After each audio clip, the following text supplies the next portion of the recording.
E aí, galera, belezeira? Rodrigo na área, olha só, tô voltando para a parte 2 do vídeo sobre o filme dos Eternos, né? Eu assisti ontem, falei para vocês.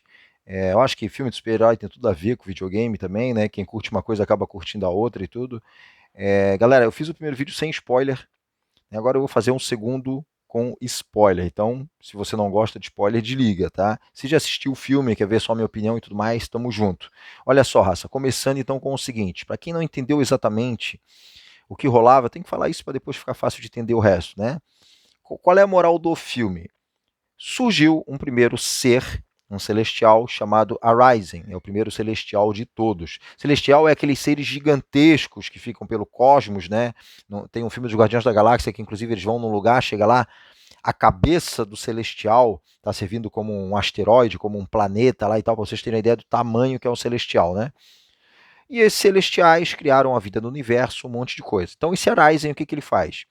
É, ele pega um planeta com vida, planta uma semente lá, uma semente de um outro celestial. Esse celestial que está lá no centro do planeta vai crescendo, se desenvolvendo, passando um bicho aqui, vai crescendo, se desenvolvendo, sugando a energia dos seres vivos desse planeta. Quanto mais vida, mais rápido esse celestial evolui. Ele precisa de muita vida para poder evoluir. Quando esse planeta está tomado de população, de gente, de coisa, esse celestial alcança a forma máxima dele e eclode, digamos assim, né? Surge, destruindo todo o planeta. Então você mata toda aquela vida, só que aquele celestial, o que ele faz? Ele vai criar um novo Sol, e ao redor daquele novo Sol que ele criou, criam-se vários planetas, um sistema solar, que vai gerar vida novamente. Então ele destrói um planeta, mas ele faz surgir vários outros e várias outras possibilidades de vida. Então é uma conta matemática que faz sentido, né? O cara mata uma população ali, mas gera muito mais, né? Na matemática vale a pena esse nascimento do celestial. Enfim. E só que os planetas nessa vida que tinha, haviam predadores que se alimentavam da população, não deixando a população crescer. Então esse Arising criou primeiro os deviantes, que eram super predadores, né, que iam lá comer esses predadores maiores, para deixar a população crescer. Só que os deviantes passaram a comer também depois a população do planeta. Então se tornaram predadores também, né? Então Arising pensou, porra, então eu vou criar um outro ser diferente para dar um jeito nos deviantes. E foi onde ele criou os Eternos, né? Mandou lá e tal. Então aí começa a minha crítica, galera. Essa crítica, na verdade, não é em relação ao filme, é em relação à história dos Eternos que vem do gibi, né, e tal. É... Se, tá? Primeira outra coisa que você tem que entender, os Eternos é como se fossem robôs, entre aspas, né? Entre aspas, robôs, que eles são um organismo, sei lá, se tem cibernética envolvida, se é orgânico, mas é como se fossem robôs na visão do Arising. Se ele criou eles como se fossem robôs, ele não precisaria dar para esses robôs sentimentos, né, para facilitar o trabalho deles, já que eles não podiam se apegar às formas de vida do planeta, até porque depois tem que matar todo mundo. Então não precisava ter sentimento. E os Eternos tinham sentimento. Então, quer dizer, uma coisa contra a função deles. Não precisaria também dar aos Eternos órgãos genitais. Né? Os Eternos não procriam, e não tinha por que fazer sexo, né, entre eles. Até porque é uma coisa para atrapalhar o serviço dos caras. Ao invés de cara estar lá matando o deviante, eles estão lá namorando, né, cara? Não faz sentido os Eternos terem órgãos genitais, órgãos sexuais. É que nem, por exemplo, vocês terem uma escovinha na casa de vocês daquela de limpar o vaso sanitário que tenha a função de descascar batata. Não faz sentido. Você não vai pegar a escova do banheiro de limpar o bacio lá e descascar batata, né? É a mesma coisa, não faz sentido você ter essas duas funções do mesmo ser. Beleza, mas isso é uma história, como eu falei, não é do filme, é uma coisa que já vem do gibi, provavelmente. É... Aí os Eternos entram naquele dilema, se dividem entre si, alguns concordam com a destruição do planeta, outros não. Isso é uma coisa legal, esse dilema, até porque você coloca uns contra os outros, tem mais opções de embate, de combate, né? Mas daí tem outro detalhe que também não faz sentido. Se o Arising criou os Eternos, deu a eles os poderes, ele tinha mais ou menos selecionar o que é mais interessante ou não.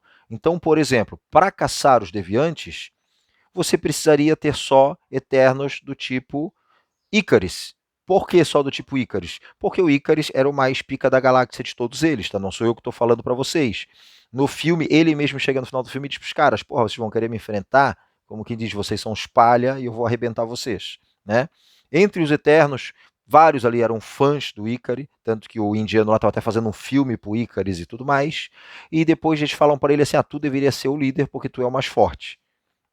E realmente no final ele enfia bolacha em todo mundo lá e tal. Então ele era muito mais forte que os outros, voava, soltava raio do olho, tinha pacote completo.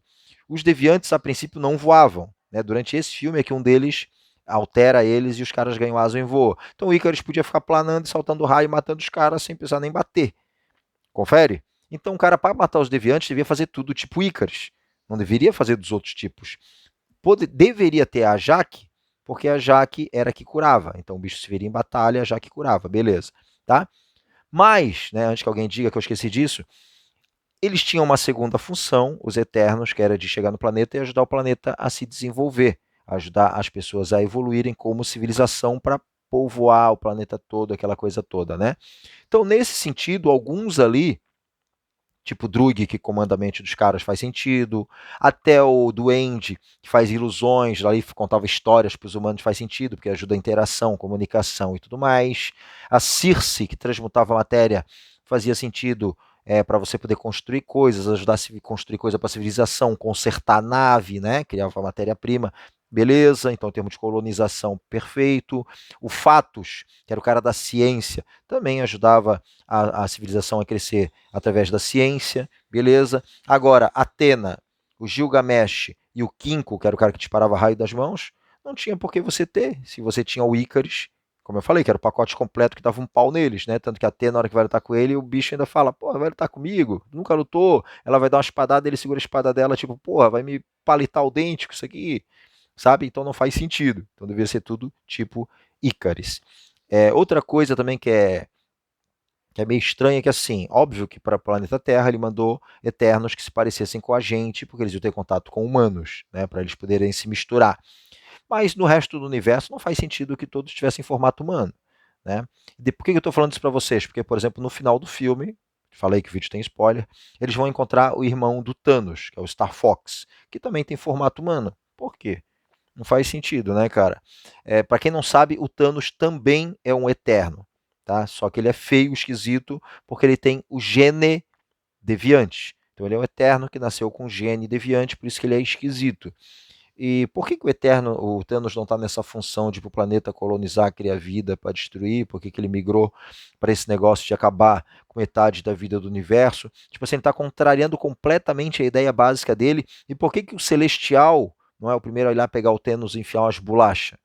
Porque no final desse filme, como os Eternos atrapalham o surgimento do Celestial da Terra, que seria o Tiamat, o Celestial vai lá e pega os caras da Terra.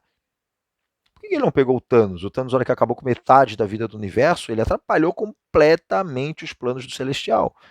O Celestial já tinha que ter ido lá e embolachado o Thanos.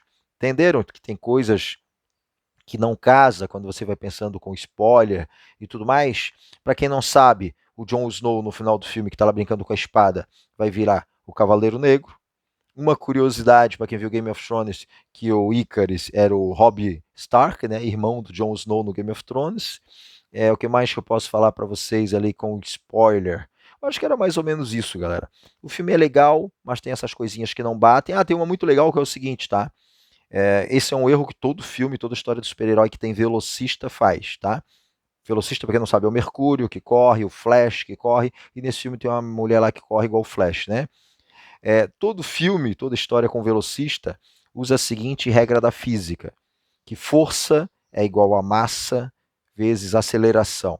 Então, se o cara vem em alta velocidade e dá uma porrada, ele arregaça o que ele bate e destrói, né? Então a porrada dele teria toneladas de peso lá e detona o negócio.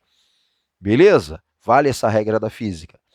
Só que, tanto que eles chegam a dizer que uma porrada do Flash em velocidade máxima seria uma bomba atômica e tal, né? Só que é o seguinte, galera, tem uma falha nisso, porque tem outra regra da física que eles esquecem nessa hora, que diz que para toda ação você tem uma reação igual e contrária. Ou seja, se eu dou uma porrada com a força de uma tonelada, eu recebo uma tonelada de força de volta. Entenderam? Ou seja, se você pega uma madeira na sua casa e der um soco lá e quebra a madeira, igual os caras fazem no karatê, mas dói a mão do cara. Você dá um soco na cara de uma pessoa, dói a tua mão. Porque você toma o impacto na mão também. Entendem? Então, se o cara vem em alta velocidade, dá um soco contra a pessoa, tu leva um impacto. Então, o Flash vindo lá a 400 km por hora, 500 km por hora, que é pouco para ele, se ele viesse numa velocidade dessa, que é baixa para ele, desse um soco contra alguém ou alguma coisa, cara, ele ia quebrar a mão, braço, clavícula. A hora que ele desse o impacto aqui, ele já ia rodar, ia cair, ia dar 52 capotagens, ia se desmembrar inteiro. Entende? Ele ia se quebrar todo, cara. E nesse filme, essa mulher que corre, né, passa pela mesma situação. Inclusive, quando ela está lutando contra o Ícaris, faz sentido, o Ícaris atirava nela, ela desviava, batia, beleza. Mas aí ela comete um erro grave ali.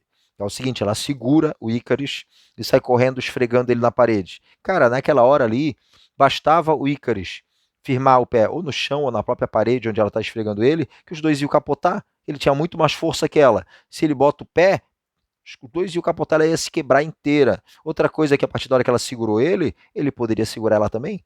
Ela segurou, ele tem mais força, mesmo que ela pegasse pelos braços, ele ia pegar ela de volta, ia arrancar o braço fora, ia pegar pelo pescoço, ia dar um soco, ia desfigurar a mulher, ia quebrar ela toda, sabe? Então tem umas coisas assim, o Icarus salta o raio neles, o raio do olho, o raio arrebentava os deviantes todo. E claro que eu mesmo vou dar explicação, né? Não furava o uniforme deles. Ele pega lá o Druig, leva pro céu pelo pescoço, salta o raio, enfenca o cara no chão e o cara levanta, lá não tem nem furo no uniforme. Então eu mesmo vou dar explicação que provavelmente o uniforme deles devia ser fodão, né? Devia ser um uniforme pica das galáxias que resistisse pra caramba, provavelmente, vamos explicar. Apesar de que resistiu ao raio do Ícaris, que é pica das galáxias, e a doente vai lá e enfia a faquinha, uma espada samurai, na Circe.